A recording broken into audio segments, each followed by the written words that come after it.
Уважаемые жители республики, несмотря на все трудности, которые нам с вами выпали в этом году, театр сумел порадовать вас новыми премьерами, комедийными, драматическими, большими лирическими комедиями. И наш театр успел побывать на гастролях по всей республике, а также в Москве, Санкт-Петербурге. Мы побывали в Чечне, в Архангельской области. И это все доставило удовольствие вам и им, всем жителям нашей России, которые посмотрели наши спектакли. А также мы успели сделать несколько проектов онлайн. Мы сделали спектакль «Коми-фолк» и сделали «Коми-караоке».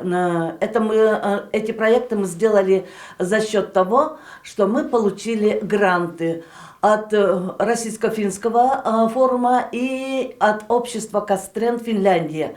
Нам это очень помогло, потому что мы почувствовали нашу необходимость, и нас это немножко взволновало, потому что это работы, которые, в принципе, мы только еще впервые начинаем, и я думаю, что эти проекты будут в дальнейшем новые и новые появляться. Я желаю, чтобы у вас было крепкое здоровье. Наверное, сегодня это самое главное.